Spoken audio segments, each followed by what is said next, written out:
Unfortunately, from time to time, video games can lead to real-world problems, usually amongst young players. There have been some shocking atrocities tied to games, but anything can influence someone to commit a crime. Books, TV, movies, etc. But now we're going to tell you about 10 shocking crimes committed by gamers.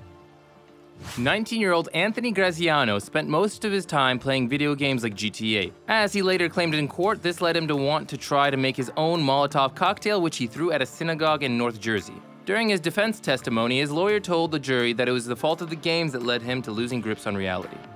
Christian Rivera, a 14-year-old boy who loved the game Call of Duty Black Ops so much he couldn't stand to be interrupted. When his little sister of 9 months began to cry, he took her into his hands, shook her violently several times. She became silent. 3 months later, she passed away from brain trauma.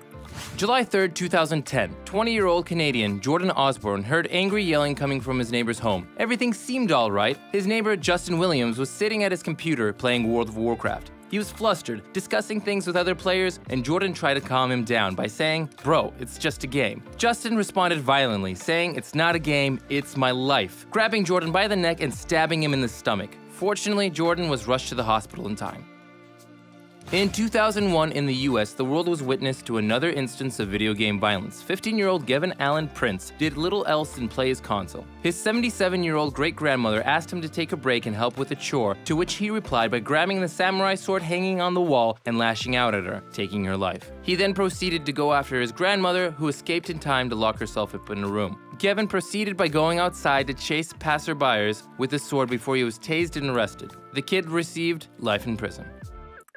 In 2010, two young boys, aged 12 and 16 in Massachusetts, spent countless and sleepless nights playing GTA, after which they decided to give real-life GTA a shot and made Molotov cocktails out of beer bottles and lit them outside of their home.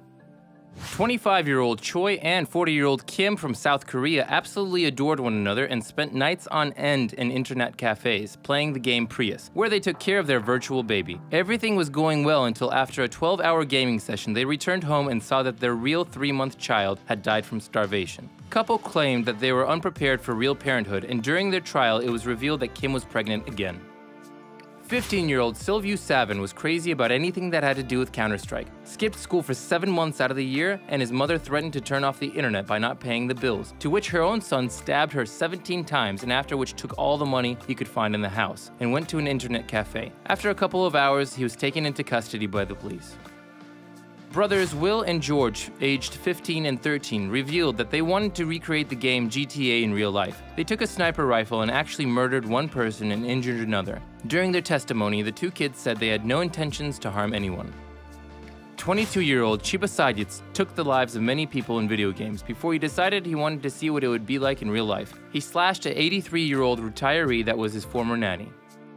An 8-year-old boy from Louisiana also killed his nanny, but this time by shooting her in the head. Having played his share of GTA 4, he went into the next room, aimed at the elderly woman, and shot her. She died instantly. Parents, we hope you monitor your children's hobbies. And that's been this episode of High Five. Our intention is not to say gaming is bad, as we do our own fair share of playing, but to let you know that the correlation between violent media and violent crimes is alarming. We'll be happy if you hit that like button and subscribe to our channel so we can keep you more informed about the world.